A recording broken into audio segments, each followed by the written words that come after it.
Shabbat Shalom à tous, Yashara là, c'est votre frère Dawad. Alors, le titre de cette vidéo, s'il fallait donner un titre, du moins, ce serait « Retournons à nos sources ». Retournons à nos sources.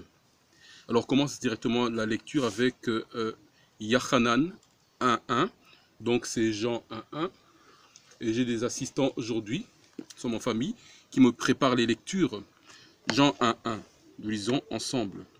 Au commencement était la parole, et la parole était auprès de Allahaya, écrit dans les Bibles Dieu, mais c'est Allahaya, et la parole était Allahayam. Je reprends. Au commencement était la parole était auprès de Allahayam, et la parole était Allahayam.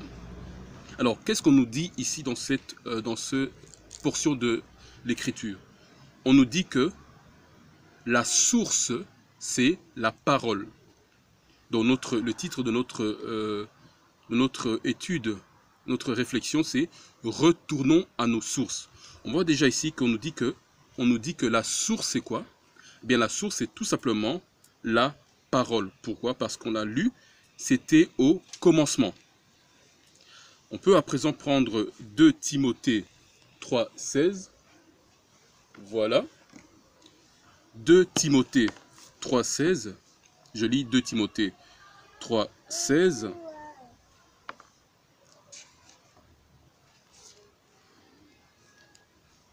Timothée 3.16.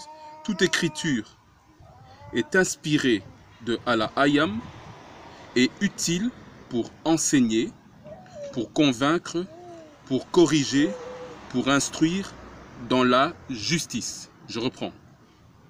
Toute écriture est inspirée de Allahayam et utile pour corriger, pour enseigner d'abord, pour convaincre, pour corriger, pour instruire dans la justice. Donc, qu'est-ce qu'on nous dit ici? Une deuxième chose, on nous dit que toute écriture est inspirée de Allahayam. Et donc, ça veut dire quoi? Ça veut dire que l'écriture, c'est la parole. L'écriture, c'est la parole. Pour ceux qui se posaient la question, qu'est-ce que la parole? Eh bien, c'est tout simplement l'écriture. C'est ça ici. L'écriture, c'est la parole. Mais quel genre d'écriture? C'est ce que nous allons lire dans le verset qui suit. Matthieu 5.17. Matityahu 5.17. Voilà. Matthieu 5.17. Matityahu 5.17. Nous connaissons très bien ce passage, évidemment, qui dit « Ne pensez pas, et c'est Yashai le Massiach, notre maître qui parle, ne pensez pas que je sois venu pour abolir la loi ou les prophètes. » Et le terme qui est utilisé, c'est Toura, ou bien Tawara. C'est ça qui est traduit par loi. Donc la Toura. Ne pensez pas que je sois venu pour abolir la Toura ou les prophètes. Je ne suis pas venu pour abolir, mais pour accomplir. C'est Yashai le Mashiach qui disait lui-même qu'il n'est pas venu pour annuler les écrits. Et spécialement, quels sont les écrits? C'est la loi et les prophètes. La Torah et les prophètes. Il n'est pas venu pour abolir cela, ça veut dire anéantir, mais au contraire, il est venu mettre cela en application. J'insiste sur le fait que l'écriture, ou bien les écritures, selon la référence de Yashai le Massiach, c'est la loi et les prophètes. Et ce qu'on appelle communément la loi, ce sont les 5 premiers livres. Et les prophètes, nous connaissons les prophètes. C'est ça l'écriture, qu'on parle des écritures. Quand les apôtres parlent des écritures, quand on parle des écritures, c'est la loi, la Torah, et les prophètes. J'insiste bien sur cela. Donc tout le reste peuvent être des écrits qui expliquent certaines prophéties ou certaines parties de la Torah, mais ce n'est pas les écrits, ce n'est pas le canon. Ça, nous devons bien garder ça en tête. Donc, tous les autres livres, en dehors de ceux que le Mashiach a cités, ce ne sont pas les écritures. Ça veut dire quoi? Ça veut dire que tous les autres livres ne peuvent pas dire des choses contraires à la Torah et les prophètes. Parce que le canon, c'est la Torah et les prophètes. Le standard, c'est la Torah et les prophètes. Le canon, c'est ça la base, la Torah et les prophètes. Alors, continuons la lecture. Nous allons prendre acte 21, 40. Acte 21, 40. Voilà. Je lis dans acte 21, 40.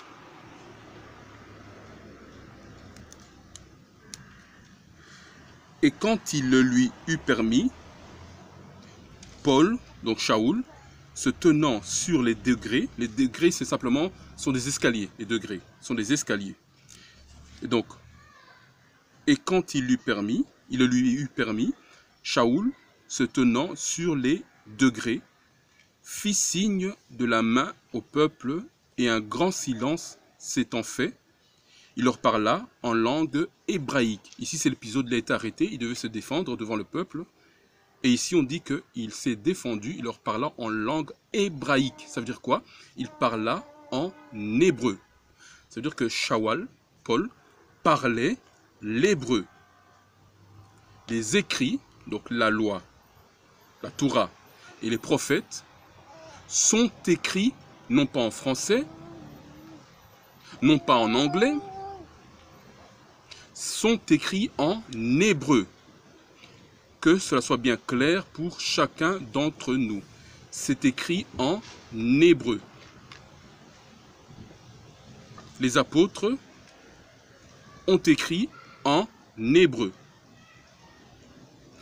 Le Massiarque parlait l'hébreu. La preuve en est. Matthieu 27, 46. Matthieu 27, 46. Nous allons lire ça. Nous connaissons cet épisode.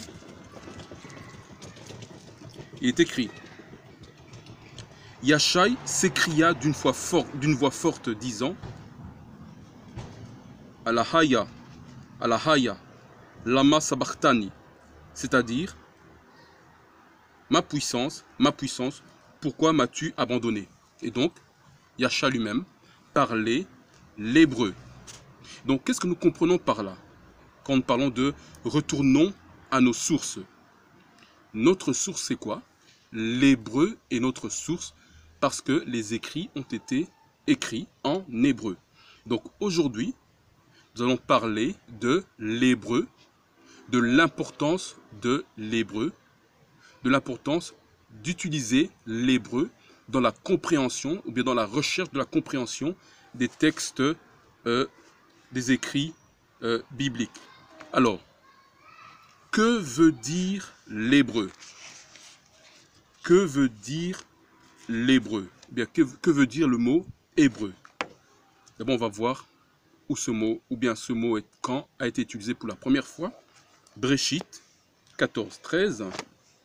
Nous prenons Bréchit 14, 13, qui est la Genèse, chapitre 14, verset 13. Je lis.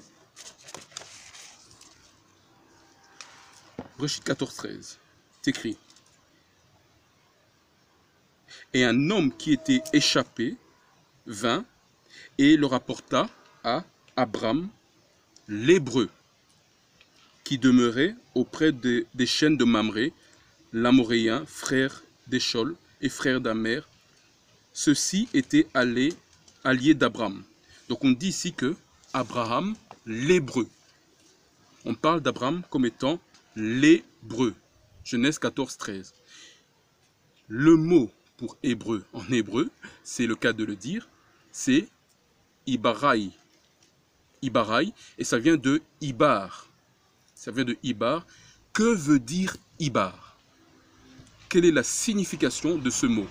Eh bien, Ibar veut tout simplement dire aller de l'autre côté, passer au-dessus, traverser. C'est ça que ce mot veut dire, Ibar. Aller de l'autre côté. Donc, qu'est-ce qu'un hébreu? Eh bien, un hébreu, c'est tout simplement quelqu'un qui est passé de l'autre côté, qui est passé au-dessus, qui a traversé. Ça veut dire quoi? qui ne fait plus comme les autres. Les autres sont de l'autre côté de la rive, et lui, il est de l'autre côté de la rive. Il est différent des autres. Il a pris une autre rive, c'est le cas de le dire. Alors, la question qu'on pourrait se poser, pourquoi serait-ce important d'étudier l'hébreu? Pourquoi ce serait intéressant? Eh bien, tout simplement, pourquoi l'hébreu? Eh bien, en plus du fait que les Écritures ont été écrites en hébreu, nous l'avons dit en introduction, en hébreu, les mots n'ont pas le même sens qu'en français. Les mots n'ont pas le même sens qu'en français. Donc, il peut y avoir un certain mot dont on a donné une signification en français, ou bien dont on a l'habitude d'utiliser d'une certaine manière en français. Et lorsqu'on regarde sa réelle signification en hébreu, parfois c'est carrément à l'opposé, et ça a très peu de rapport avec le français. Et là, nous le verrons plus tard, nous comprendrons mieux.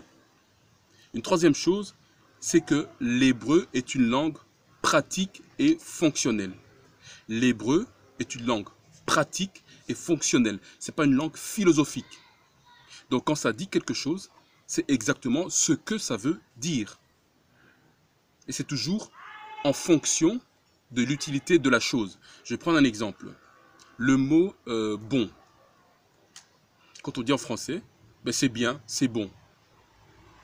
Bien, bon, ça peut paraître vague, abstrait. Alors qu'en hébreu, le mot pour bon, c'est tawab, bien tob, tawab, qui est utilisé dans Genèse à la création. On dit que Yah a créé ceci et cela, et il a vu que tout cela, tout ce qu'il avait fait, était bon. C'est comme ça que c'est traduit en français, était bon. Maintenant, quand on prend ce mot en hébreu, en ibaraï, ça fait tawab, tob. Eh bien, la signification du mot tob, ou bien la signification du mot tawab, ça veut dire fonctionnel. C'est fonctionnel. Donc ça veut dire quoi? Que Yah a créé telle ou telle chose, et quand il a créé telle ou telle chose, il a imaginé que telle ou telle chose devrait fonctionner d'une certaine manière. Il crée la chose, et puis il regarde la chose. Si la chose agit selon ce pourquoi elle a été créée, à ce moment-là, il dit, voilà, ça fonctionne bien, c'est fonctionnel. Je prends un autre exemple. Imaginez-vous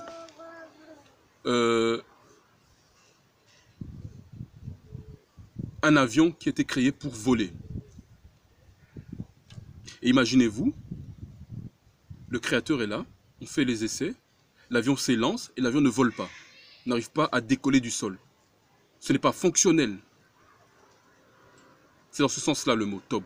Ça doit être fonctionnel, ça doit donc être produire ce pourquoi ça a été créé. Alors, une quatrième chose, c'est que l'hébreu est une langue précise. C'est une langue très précise. Il n'y a pas de place pour le tâtonnement, il n'y a pas de place pour l'ambivalence. C'est très précis.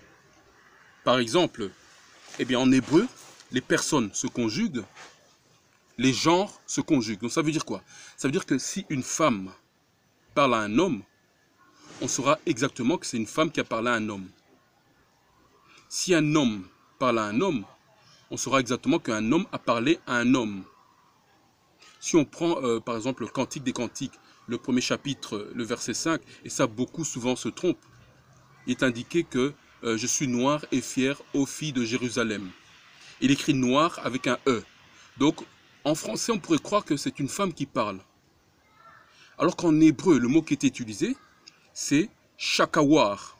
Shakawar.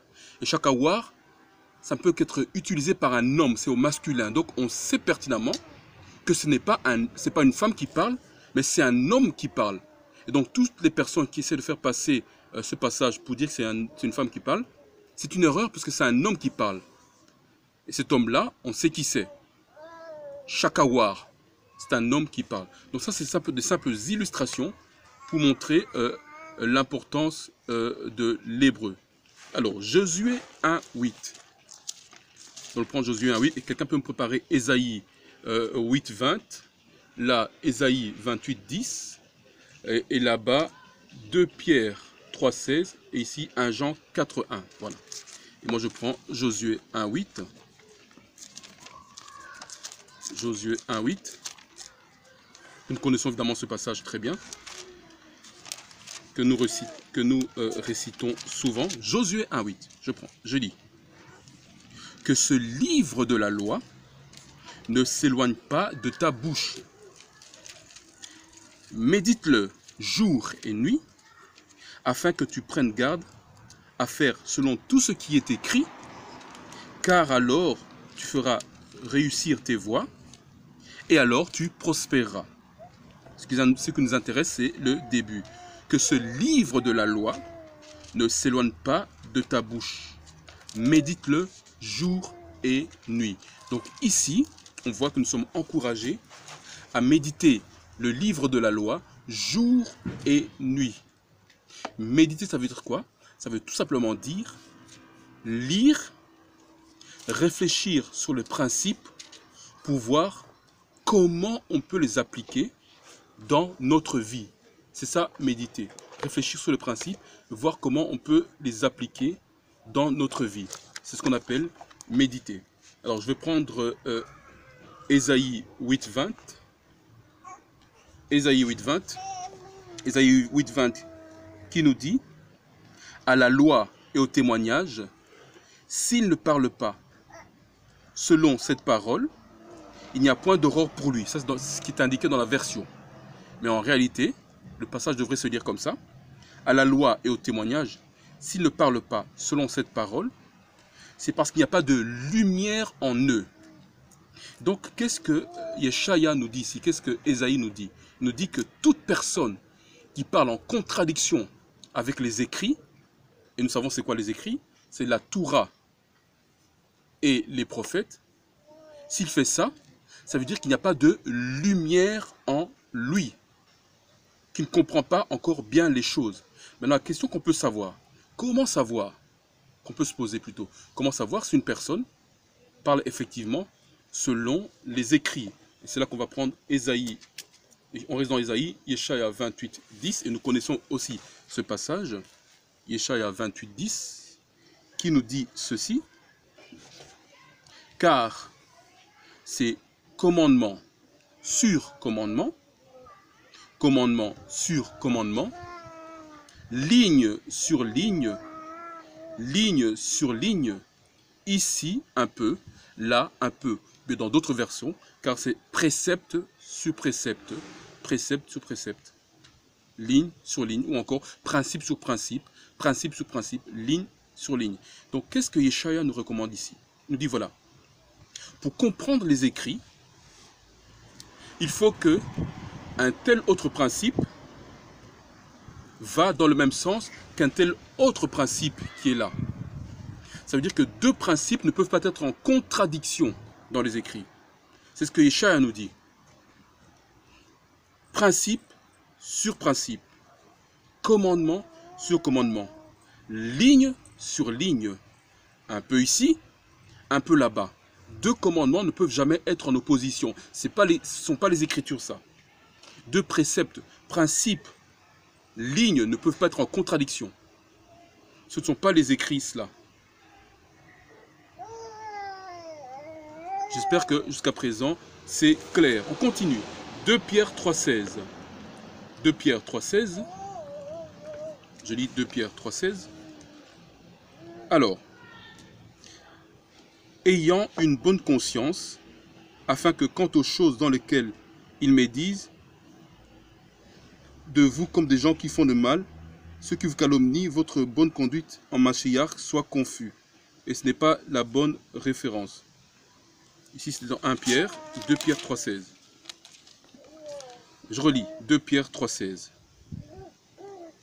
Aussi, ainsi qu'il le fait aussi dans toutes ces lettres où il parle de ces choses parmi lesquelles il y en a de difficiles à comprendre, que les ignorants et les mal affermis tordent comme aussi les autres écritures à leur propre destruction. Ici, qu'est-ce que Kappa nous dit? Bien, Kappa nous dit simplement, on parle de Shaoul, Shaoul. Kappa nous dit simplement que Shaoul, il y a des choses qu'il a écrites qui sont difficiles à comprendre. Et ceux qui ne sont pas bien affermis, ça veut dire que ceux qui ne connaissent pas bien les écrits, justement, qui ne connaissent pas bien la Torah et les prophètes, tordent cela pour leur destruction. Ça veut dire quoi? Mais n'oublions pas que Shaoul était un docteur de la loi. Ça veut dire qu'il avait maîtrisé la Torah et les prophètes. Il savait très bien de quoi ça parlait. Et lorsqu'il écrit Shaoul, il a en tête le fait que ceux qui vont lire, eux-mêmes aussi, ont déjà lu la Torah, donc la loi et les prophètes. Et qu'ils connaissent la loi et les prophètes. Qu'ils ont compris de quoi la loi et les prophètes parlent.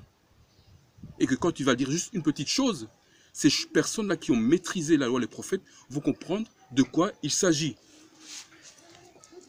Et donc ça veut dire quoi? Ça veut dire qu'il y a parfois des choses difficiles dans les écrits. Et pour les comprendre, il faut connaître la loi et les prophètes. Donc pour éprouver, il faut connaître ces choses-là. 1 Jean 4, 1. 1 Jean 4, 1, je lis.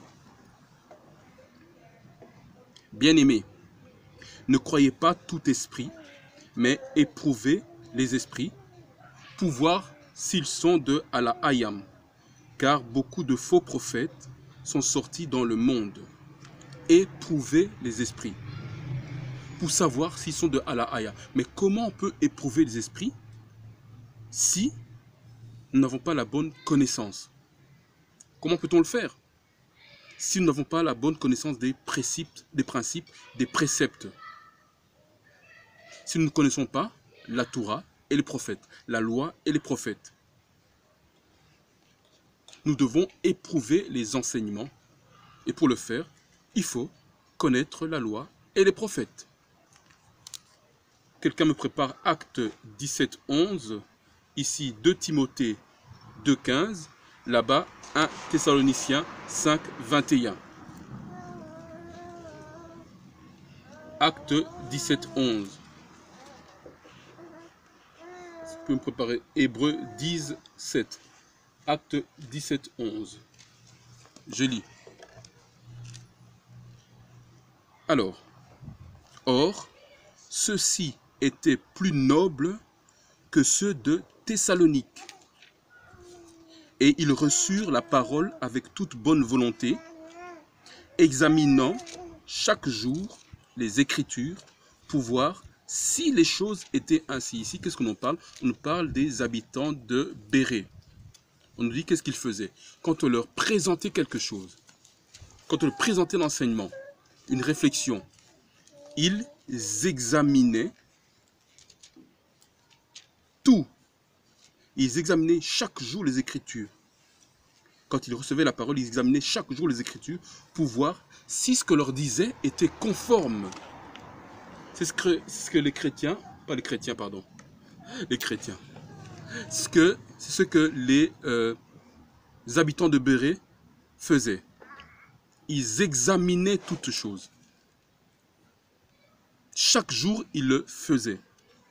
2 Timothée 2,15. 2 Timothée 2,15. Je lis. Étudie-toi à te présenter approuvé de Allah-Hayam, ouvrier qui n'a pas à avoir honte, exposant justement la parole de vérité. Donc étudie pour exposer justement la parole de vérité. L'étude est très importante. C'est ce que Shaoul recommande à Timothée. D'étudier, de s'éprouver pour exposer justement avec justice, avec droiture, la parole de vérité. 1 Thessaloniciens 5, 21. 1 Thessaloniciens 5, 21. Je lis. Éprouvez toutes choses. Je commence par le début. Méprisez pas les prophéties, mais éprouvez toutes choses. Retenez ce qui est bon. Abstenez-vous de toute forme de mal. C'était plutôt le 22. Donc, le 21 dit, éprouvez toutes choses. Retenez ce qui est bon. comment peut-on éprouver toute chose? Si on n'étudie pas, on ne sera pas éprouvé, parce que sur base de quoi on va éprouver? Étudier permet d'analyser, de peser, de comparer, éprouver toute chose. Alors, ici, nous allons essayer de prendre un exemple pratique pour essayer de comprendre l'importance de l'hébreu. On va essayer de mettre en pratique ça. On a vu ici l'importance de l'hébreu, l'importance de connaître la base qui est la Torah et les prophètes. Et maintenant, nous allons voir un exemple pratique pour comprendre l'importance de l'hébreu. Je lis Hébreux 10, verset 7. Hébreux 10, verset 7. Et quelqu'un me prépare Psaume 47. Hébreux 10, le verset 7. Alors j'ai dit, sacrifice pour le péché. Alors j'ai dit plutôt, voici, je viens.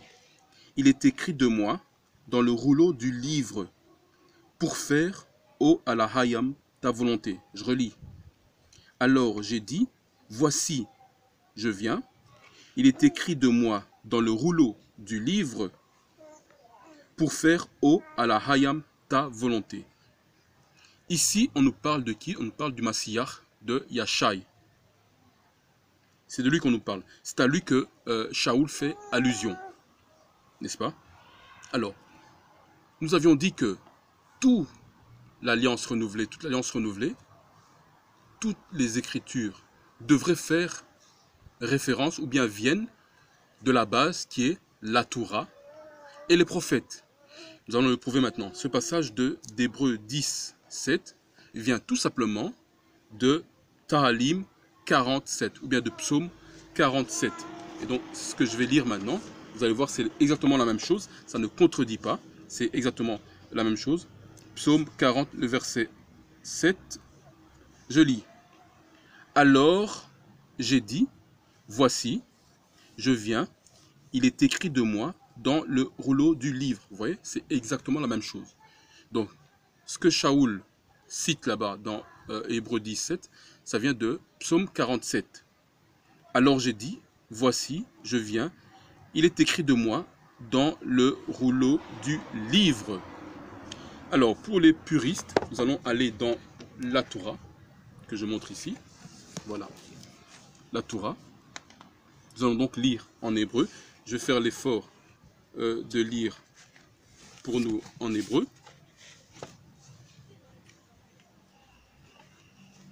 Et je vais montrer. Ici, c'est plutôt le verset 8. Donc, je montre ici. Le verset 8.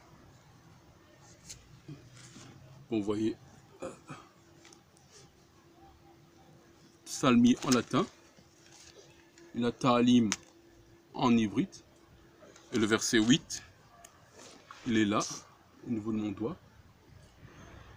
Voilà, que je vais tâcher de lire. Et je vais également préciser une chose, certains des frères pensaient que je parle l'hébreu, je ne parle pas, que ce soit très bien clair pour tous, je ne parle pas l'hébreu. Pas encore, du moins. J'apprends en autodidacte, j'apprends seul. Et ne pas confondre l'hébreu avec le yiddish qui est parlé par les Israéliens. Ils ajoutent des voyelles et ils ont un accent qui tend plutôt vers l'allemand. Et donc si un Israélien parle avec l'accent, ça sera difficile. Mais avec les mots, je pourrais comprendre l'ensemble de ce qu'il dit. Je pourrais comprendre l'ensemble de ce qu'il dit. Je reconnaîtrai certains mots, donc je peux comprendre en gros ce qu'il dit. Mais je ne pourrais pas forcément converser avec lui. Pas encore, du moins. J'y arriverai par la faveur de Yah. Et donc, Ta'alim 40, verset 7. On va essayer de lire. Alors, il est écrit Az Amaratai Donc, Az Amaratai, Anah, Az Amaratai, Anah, Bahatai, Bamagalat, Sapar, Katawab, Ilai. Ça veut dire quoi tout ce charabia, vous direz? On reprend. Az Amaratai, Anah, Bahatai, Bamagalat, Sapar, Katawab, Alai. Ça veut dire quoi? Eh bien, Az, ça veut tout simplement dire et. Et. Amaratai, ça veut dire j'ai dit. Et j'ai dit. Anah, ça veut dire vois. Vois. Bahatai, ça veut dire je viens. Donc, et j'ai dit, vois, je viens. Bamagalat, ça veut dire dans les rouleaux. Dans les rouleaux. Donc, et j'ai dit, vois, je viens dans les rouleaux. Ça part. Là, c'est Sefer. Donc, ça veut dire livre, ça part. Katawab, ça veut dire écrit, les écrits. Et Ilai, ça veut dire de moi.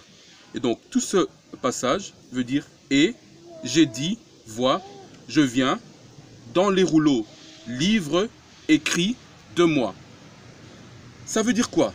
Et ça veut dire simplement que tout ce qui est ici, Torah et les prophètes, ici, ça parle d'une seule personne. Ça parle du Mashiach, ça parle du Messie. C'est ce que ça veut dire. Je viens dans le volume du livre. C'est ça le volume du livre. Tous ces livres ici, la Torah et les prophètes, nous parlent du Mashiach. Nous parlent du Messie et de son œuvre. Je viens dans les volumes du livre. C'est exactement ce que ça veut dire.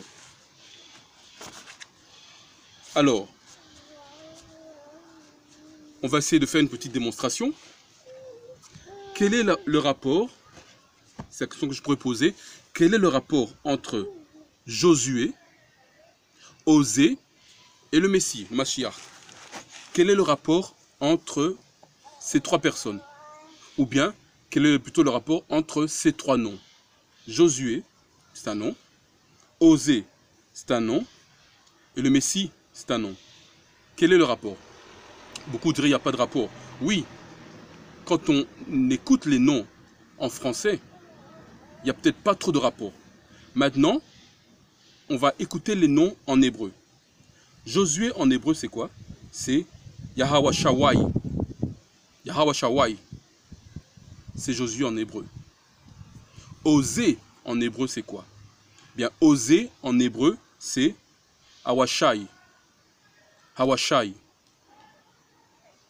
Le nom du Messie en hébreu, c'est quoi? C'est Yashawai. Yashawai. Donc ici, on voit qu'on retrouve une phonétique. On retrouve Josué, Yahawashawai, Osée, Hawashai, le Mashiach, Yashawai. N'est-ce pas, ça sonne plus proche en hébreu qu'en français? Tout le monde est d'accord avec moi? Ok, alors, l'explication. Pourquoi je prends ces trois mots? Bien, pour nous expliquer quelque chose. Alors, et pour nous expliquer l'importance de l'hébreu. On va procéder de trois manières différentes. D'abord, on va procéder avec le Strong, que je considère étant la base, le commencement. Puis on va procéder avec le dictionnaire hébreu. Et ma façon de travailler à moi, c'est plutôt avec la signification des lettres de l'alphabet. On va voir avec les trois différentes méthodes. Tout d'abord avec le Strong. Qu'est-ce que le Strong? Le Strong, c'est simplement une forme de dictionnaire expliqué. C'est ça le Strong. Je n'ai pas de Strong à vous montrer parce que je n'utilise pratiquement pas le Strong. C'est une forme de dictionnaire expliqué. Et ça, je peux considérer, comme je le disais, c'est la première étape. Alors, lorsqu'on prend le Strong et qu'on prend l'explication du mot Yahawashai. Yahawashawai. Yahawashawai, c'est tout simplement le passé. c'est le mot ou le nom au passé. Yahweh. C'est le nom ou bien le mot au passé. Osé, qui serait Hawashai, c'est le nom ou le mot au futur. C'est le nom ou bien le mot au futur. Yashawai, lui, c'est le nom ou bien le mot au présent. C'est le nom ou bien le mot au présent. Alors, nous savons que Josué a contribué à faire passer les Bantous, nos ancêtres, les Bani Yasharal, faire passer au travers du Jourdain. C'était le passé. Ça veut dire, il les a sauvés. C'est ça que le mot veut dire. La racine du mot, c'est sauver. Ça a rapport avec le salut. Sauver. Donc, Yahweh, c'est à sauver. C'est dans le passé, c'est passé. Josué a fait passer nos aïeux au travers du Jourdain. Hawashai, ou bien Osé. Ben, Hawashai ou bien Osé, Osé c'est un prophète. Le rôle du prophète c'est quoi? C'est dire des choses qui vont arriver. C'est cela, prophétiser. Dire des choses qui vont arriver. Énoncer ce qui va arriver. Être un porte-parole au sujet des choses futures. Et nous avons Yahshawai, le Mashiach. Il est éternel, donc il est toujours présent. C'est, il sauve. Donc le nom de Josué, c'est, il a sauvé, pardon. Le nom Osé, c'est, il va sauver. Et le nom du Mashiach, c'est, il sauve. Ce temps présent, il est éternel. Il sauve. Ça, c'est l'explication avec le strong. C'est la première étape. La deuxième étape, on peut utiliser, ici, et je l'ai, un dictionnaire hébreu. Voilà. Je vous montre ici. Dictionnaire hébreu, j'ai déjà présenté, mais je présente à nouveau. Voilà. Dictionnaire hébreu, on a les mots en hébreu, avec leur signification écrite. Alors, quelle est la différence d'un dictionnaire hébreu par rapport au strong? Le strong, il n'est pas toujours précis, donc il faut faire attention. Il n'est pas toujours précis, et il y a certaines choses qui ne sont pas bien expliquées. Un dictionnaire, maintenant, hébreu, ben c'est tout simplement les mots, avec leur explication, et il tient compte de la racine du mot. C'est ça la différence. Il tient compte de la racine du mot. Donc, dans notre exemple, si la racine du mot Yahawashawai, qui est Josué, et le mot Hawashai, qui est Osé, et le mot Yahshawai, qui est le nom du Mashiach, la racine du mot c'est Yashai. C'est ça la racine du mot, Yashai. Lorsqu'on cherche Yashai dans le dictionnaire, je l'ai fait pour nous, eh bien on a sauveur, ou bien sauver. C'est ça Yashai, ça veut dire sauveur et sauver, et ça sous-entend plusieurs autres choses. Ça sous-entend quoi? La délivrance, le secours, le salut, la sûreté, le bien-être, la revanche, la victoire, l'aide et la préservation. L'aide et la préservation. C'est ça que Yashai, sauveur ou sauve, implique. Je reprends rapidement. La délivrance, le secours, le salut, la sûreté, le bien-être, la revanche, la victoire, l'aide et la préservation. Et donc, pour le dictionnaire, ce qui est bien, c'est de connaître le mot racine. En connaissant le mot racine, on pourra utiliser le dictionnaire plus facilement. Alors, la troisième explication, ou bien la troisième étape, c'est la façon dont je procède personnellement, c'est avec les lettres de l'alphabet. Nous savons qu'en hébreu, chaque lettre a sa propre signification. Donc un mot est composé de plusieurs lettres. Si vous prenez toute l'explication des lettres, vous avez l'explication du mot en question. Alors par exemple ici, dans Yashai, on a 3 lettres racines. On a le Yud, ou bien le ya. On a le shin ou bien le sha. On a également le aïn ou bien le aï ou bien le i. Alors, le yud ou bien le ya, la signification de cette lettre c'est travail, jet comme dans jeter et adoration. Travail, jet et adoration. La signification du shain ou bien du sha, c'est trancher, presser, manger et deux. Il y a des enfants qui font du bruit ici, ils ne savent pas que je fais une vidéo. S'il vous plaît. Les amis, je suis en train de faire une vidéo et vous faites assez de bruit, merci, c'est gentil. Alors, nous continuons. Donc le sha ou bien le shen, ça veut dire trancher, la signification de la lettre, presser, manger et deux. Le i, le aï, ou bien le ein, la signification de la lettre, ça veut dire protéger, connaître et ombre. Je reprends. Protéger, connaître et ombre. Protéger, connaître et ombre. Maintenant, lorsqu'on prend la signification de toutes ces lettres, le ya. Que veut dire le ya? Eh bien le ya, et là quelqu'un me prépare déjà Ésaïe 53. Ici on prépare Jean 14, 13. Là-bas, Révélation Apocalypse 19, 7. Et ici, Apocalypse 3, 20. Voilà. Alors, le ya. Que veut dire le ya?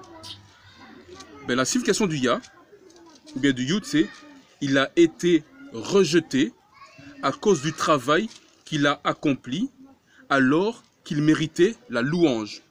Vous imaginez? Avec une seule lettre, voici l'explication ou bien la signification que j'ai en parlant du Mashiach. Il a été rejeté à cause du travail qu'il a accompli alors qu'il méritait la louange. Et là, je vais lire quelques parties d'Ésaïe 53 qui va expliquer. Je lis Yeshaya 53, Ésaïe 53, et je vais lire au verset 3. Il est méprisé et délaissé des hommes, homme de douleur. Ici on parle de Yahshua le Mashiach, homme de douleur, et sachant ce que c'est que la langueur, et comme quelqu'un de qui on cache sa face. Il est méprisé et nous n'avons eu pour lui aucune estime. Alors qu'il était digne d'adoration, on n'a eu aucune estime pour lui. Et les autres versets, vous pouvez lire tout le chapitre calmement à la maison. Ça, c'est le ya ou bien le yud. Alors, le sha, lorsqu'on prend la signification du sha, de cette lettre-là, par rapport au Mashiach, on a, il a été pressé, puis tranché, pour que nous puissions manger à deux. Je reprends. Il a été pressé, puis tranché, pour que nous puissions manger à deux. Et là, ça me fait penser à Yachanan 14, 3, que je lis. 14, 3. Yachanan 14, 3. Et si je m'en vais, et c'est Mashiach qui parle, et si je m'en vais et que je vous prépare une place, je reviendrai et je vous prendrai auprès de moi, afin que là où moi je suis, vous soyez aussi. Et si je m'en vais et que je vous préparerai une place, il va nous préparer une place. Apocalypse 19, 7, Chazoun en hébreu, 19, 7, Chazoun 19, 7, et si on peut préparer Hébreu 10, 3, et là Ésaïe 49, 6, Hébreu 10, 3, Ésaïe 49, 6, Matthieu 1, 21. Alors, je lis Apocalypse 19, 7, c'est indiqué: réjouissons-nous et tressaillons de joie, et donnons-lui honneur ou bien gloire, car les noces de l'agneau sont venues. et sa femme s'est préparée. Ici, on nous parle des noces de l'agneau. Et donc, les noces de l'agneau, c'est quoi? C'est un festin. Il s'agit de manger. Il est parti préparer un festin. Il est parti nous préparer, on peut dire, à manger. Apocalypse 3.20. Et là, tu peux me préparer Matthieu 1.21. Apocalypse 3.20. Apocalypse 3.20. Ils ne sont pas très disciplinés, les caucasiens, mais bon, c'est pas grave. Apocalypse 3.20.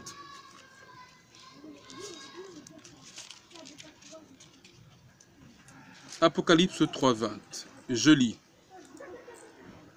Voici, je me tiens à la porte et je frappe.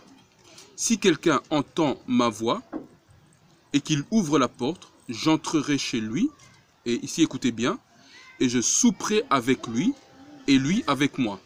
J'entrerai et je souperai avec lui et lui avec moi. Donc ça fait bien le chat. Il a été pressé puis tranché pour que nous puissions manger à deux. C'est bien cela. Alors, la dernière lettre, c'est le I, ou bien le Ein, oui, le I, le Ein. L'explication par rapport au Mashiach, c'est il était dans l'ombre et s'est fait connaître pour nous protéger. Il était dans l'ombre,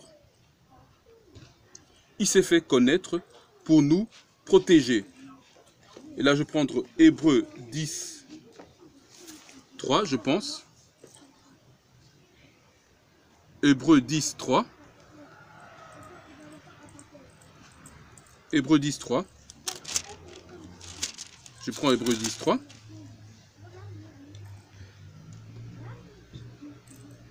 Mais c'était plutôt le 9. Oui, c'est ça. Hébreux 10, 9. Voici, je viens pour faire ta volonté.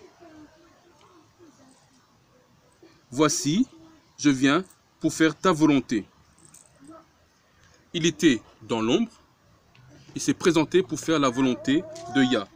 Hébreux 10, 9. Voici, je viens pour faire ta volonté. Ésaïe 49, 6.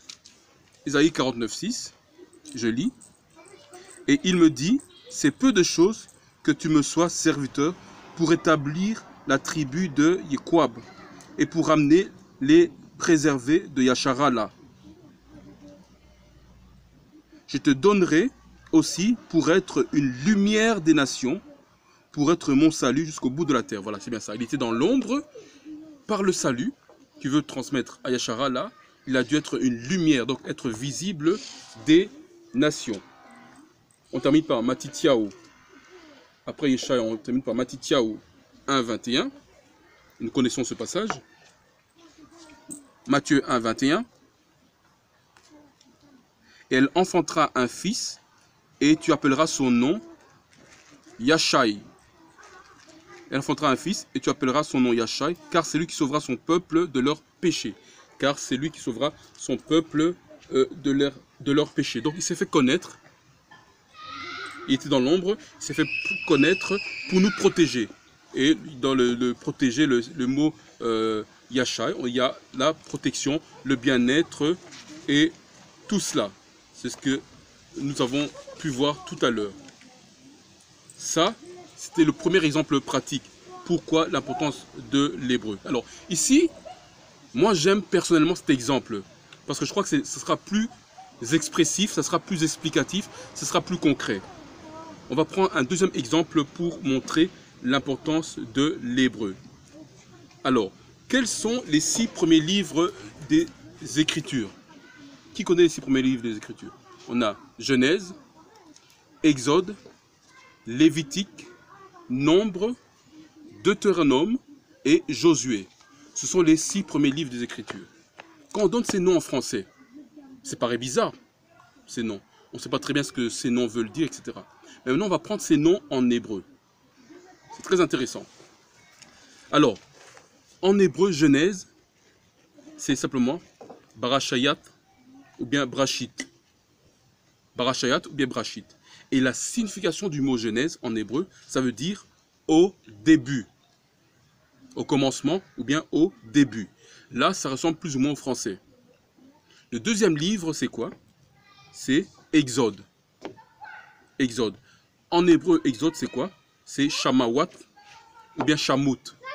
Shamawat ou bien Shamut, c'est Exode en hébreu. Qu'est-ce que Exode, qu'est-ce que Shamawat ou bien Shamut veut dire? Ça veut simplement dire les noms. Les noms. Alors, on voit que ici, par rapport au français, ça n'a absolument rien à voir. En français, on dit Exode, alors que la signification de Shamawat, c'est les noms. Les noms. Troisième livre, c'est Lévitique. Le mot hébreu pour Lévitique, c'est Wayakwara-a. Wayakwara-a ou bien Waikra. La signification du mot Waikra, c'est et il invoqua. Et il invoqua. On voit que Lévitique et il invoqua, ça n'a pas de rapport. Bien que certains diront, oui, les Lévitiques, c'était des prêtres, et c'était les prêtres qui faisaient l'invocation. C'est vrai, mais ça ne saute pas à la vue directement. Wayakwara-a, c'est il invoqua. Le quatrième livre, c'est le livre des nombres. Le mot qui était traduit par nombre en hébreu, c'est Bamadabar, bien Bamdbar, nombre. Et nombre, ou bien Bamdbar, veut dire dans le désert. Alors on voit ici qu'entre dans le désert et nombre, il n'y a pas de rapport. Nombre, c'est un chiffre. Donc c'est dans le désert. Pas de rapport. Le cinquième livre des écrits, c'est en français le Deutéronome. Le mot hébreu traduit par Deutéronome en français, c'est quoi? C'est Dabarayam ou bien Debrim. Debrim, Dabarayam. Et ça veut dire les paroles. Ici, on voit qu'il n'y a pas de corrélation entre Deutéronome et les paroles. C'est pas la même chose. Le sixième livre, enfin, c'est Josué. Ça, nous l'avons vu tout à l'heure, c'est Josué. Le mot hébreu pour Josué, c'est Yahushawai Beyahushui. Ça veut dire du sauveur. Josué, ça paraît, en français, ça ne paraît pas. Josué, du sauveur. C'est pas la même chose. Alors, maintenant, c'est là où je veux en venir. Ce qui est intéressant. Vous allez voir la force de l'hébreu. Ce qui est intéressant. Quand on prend, je vais prendre ces 6 livres en français. Je vais les lire les uns après les autres. Voilà ce que ça donne. Ça donne Genèse, Exode, Lévitique, Nombre, Deutéronome et Josué. Ça ne vous dit pas grand-chose, n'est-ce pas? Ça ne dit pas grand-chose. Maintenant, je vais prendre la signification de ces mots en hébreu et je vais les lire dans le même ordre. Vous allez voir que ça sera totalement différent. Je fais cela. Au début, les noms, et il invoqua dans le désert les paroles du Sauveur. Je reprends. Au début, les noms, et il invoqua dans le désert les paroles du Sauveur. Qu'est-ce qu'on voit par là? On voit qu'ici, ça se suit et ça a un sens. Ça fait une phrase qui a un sens profond.